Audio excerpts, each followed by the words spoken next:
forte, speaking to a large group of people. I'm usually in the garden, speaking to a party of one or two, and that's basically it. So thank you for sticking with me. So anyways, just like Vicki said, I own an edible gardening business, and I've been doing this for over 7 years. And the one thing that I have slowly seen over time, which started with gardens, is an awareness, an opening, just a aha moment. And I always encourage people to just get out there and garden. I don't believe anybody has a black thumb. It only takes curiosity and a willingness to learn from even mistakes. That's a really good thing, right? So anyways, that's been my journey, and my journey of slowly just gardening is realizing our connectivity to our ecosystems that we reside in, and then also realizing what is our role within these ecosystems and that we are residing in. But I'm getting ahead of myself. So let me just start off in the way I do. Talk a little louder. Talk a little louder. Louder? Yeah, okay. louder. Okay. So the first thing I'll say is, okay, does anybody know the difference between dirt and soil? Okay, I see somebody back there. Okay, do you know? Go ahead, stand up and tell me. What's the difference between dirt and soil? Dirt is just dirt. Soil has plants. Oh my gosh, A+. You are amazing. That is exactly right. So dirt is devoid of life. There's no life in it. Soil has life. So I brought some props. So within this 1 teaspoon of soil that you see right here, there's more microorganisms in this 1 teaspoon of soil than there are people on this planet. And for those of you that might not know how many people we have on this planet, it's 7.7 billion, I believe. So within this 1 teaspoon. So the first thing that I always like to take people through is just bringing a connection point to our soil. Our soil is the foundation to life. So another thing that I like bringing to bring like a further connection to the point of soil is, who's read this book? Horton Hears a Who. Okay? So what's his famous line? Does anybody know? Yes. What does he say? A person is a person no matter how small, right?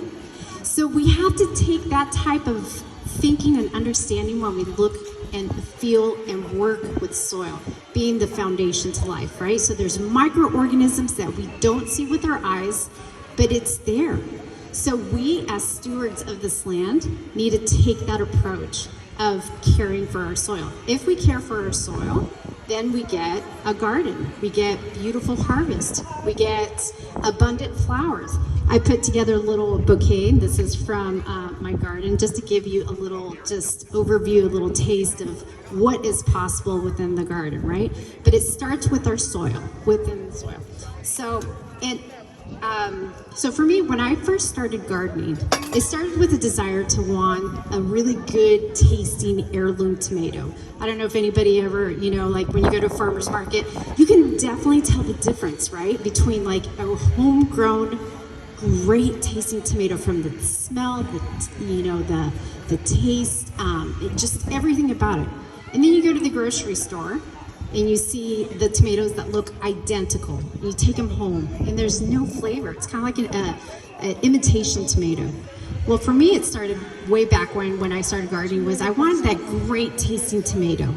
And when we first started gardening, I just thought, like, you plant the tomato plant into some good soil. You just let it happen, right? And it was only over time that we started to bring that connection and understanding that the foundation was the soil. We had to nourish it and protect it and feed it and take care of it. And as we did that, we started realizing that's when we started getting those great tasting tomatoes. So a lot of people, when they go to a garden center, you're kind of overwhelmed, right? You go to like the fertilizer section because most people have like a basic understanding understanding that we need to put something into the soil, right? We need to feed either the plant or the soil or something, so it could be a little overwhelming. Well, I'm here to encourage you to always think about using organic. So you want to use organic fertilizers for your soil to feed, nurture, and protect the microorganisms within your soil, right? So I brought a couple of examples of some of these great fertilizers. And also, I did bring an example, and I don't want to discourage anyone or like come down on anyone. I also brought an example of what not to use and why not to use it. So, most of you guys have probably seen this green bottle, right? So this is, the Miracle Grow, right? This is a thing that I'm going to encourage you not to use, only because it's derived from, it's a synthetically produced type of fertilizer, meaning that there are things in there that were chemically made that is not going to eventually dissolve within the soil, and then we'll eventually have runoffs, and this is going to lead to running into our ocean. So we definitely want to avoid this type of synthetic fertilizer, because ultimately what we're trying to do within our soil is create good biology, right? So in order to create good biology, we want to feed our soil. We want to feed the microbes. So here are some examples of things that you could use instead. And you always the good thing to remember too is you want to be applying fertilizer as it's indicated on the box, because you only want to use as much so we don't have runoff. So these are some good examples right here, fertilizers.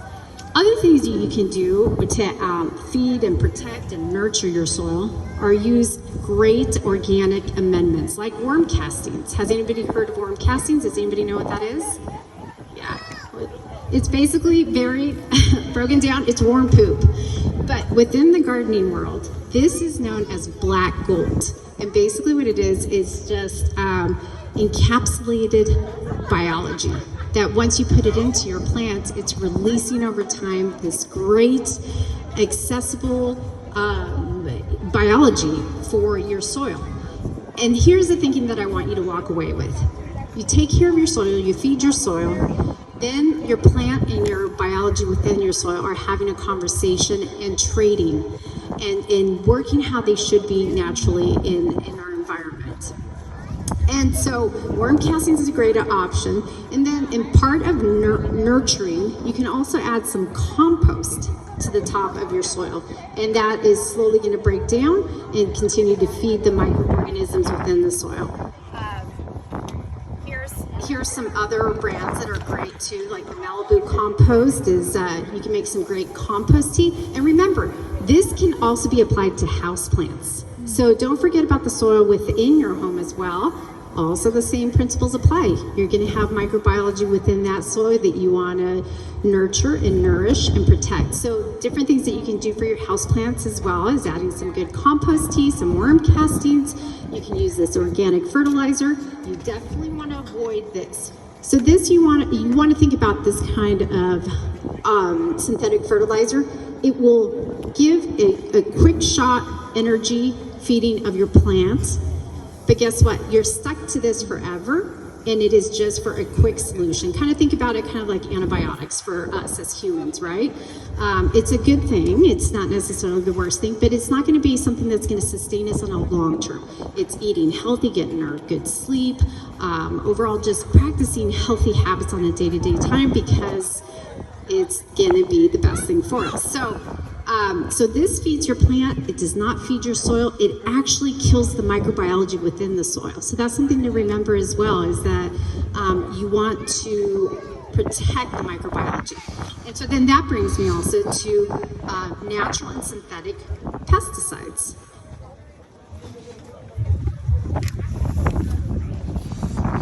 So it's really easy to, if you don't understand, if you don't have that type of understanding or thinking to the biology within the soil, to easily apply something that's going to quickly shoot down those weeds or things that you don't want growing. But once again, it's going to kill the biology, or pests on your garden. But there are organic pesticides that you can also use on your plants instead of the synthetic. meaning that it is derived from naturally occurring substances in nature. So, like neem oil is an example of what you can be using. And, you know, I could answer any of the further questions, but there's specific things that you can spray on your gardens. But ultimately, you eventually, over time, don't even really need to or want to use even organic pesticides, because that will eventually affect our pollinators, right? So, and that comes slowly in awareness. The more time you spend in the garden, the more you spend outside, you start seeing the naturally occurring ecosystems that are happening all around us. And then you realize that each one of us plays a role as a steward in our environments to protect the naturally occurring animals that we're seeing with our eyes. So even organic, you want to use as minimally as possible. And so as you start seeing these connection points, this is the thing that I have loved about what started off with just that heirloom great tasting tomato, was seeing my role, my place, my connection point in all of our naturally occurring ecosystems, but then also understanding that if I play a role, if I have a connection point, then that means that what we do, each one of us, even within our own space, is going to collectively have an impact on the larger scale. So that means like what I do in my garden, what we each do in our homes, which we do on our day-to-day basis, does affect this beautiful ocean that we're surrounded by.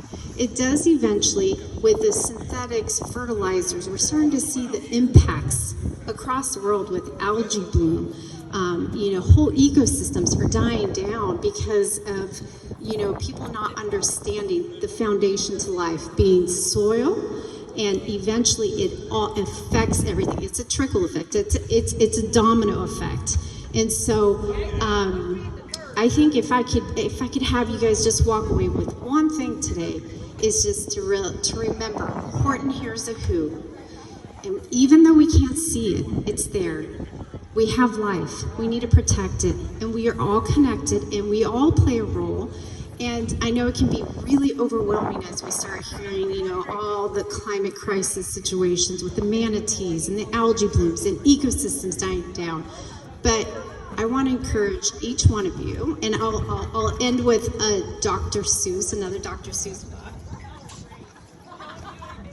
This guy, right? I know it's kind of good to revisit like some of our classics, but the Lorax.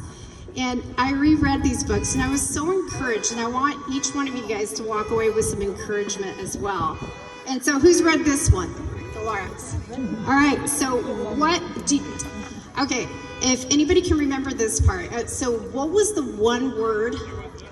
What was it? Unless, right? So unless. So there's no hope, right? Unless. And I'm going to read this to you. But now, says the Onceler, now that you're here, the word of the Lorax seems perfectly clear.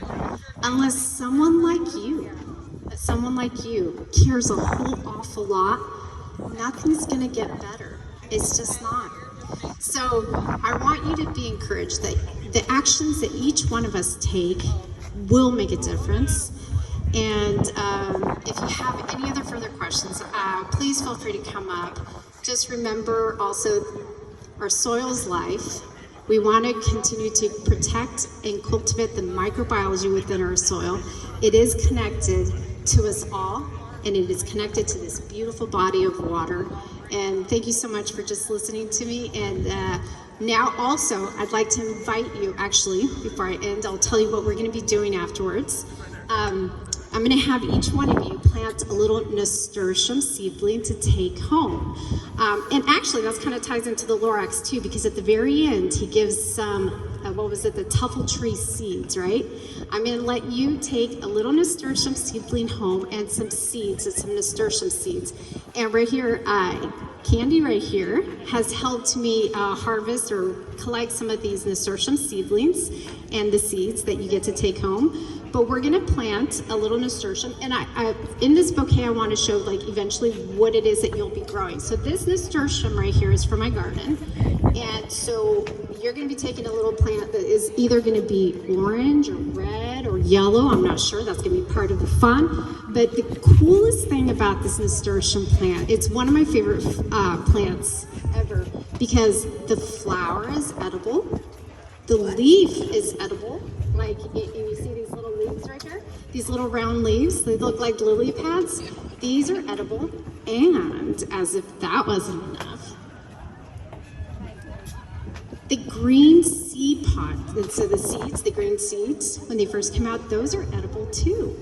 And they actually taste like wasabi, so it's really like peppery and fun. And you can do all sorts of like cooking, fun things with this nasturtium plant. I've made nasturtium pesto, nasturtium chimichurri. I've used the flowers and tossed them in with a beautiful salad. So each one of you guys get to take one of these home. And so, what we'll be doing, I'll just get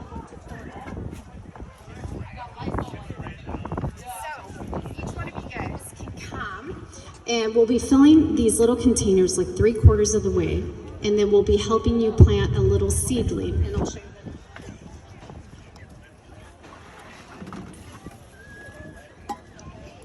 So I always tell people with the brand new little seedlings, we treat them like little babies. And so we'll help you do this too. We'll gently be placing them into the soil, putting a little soil on top of it.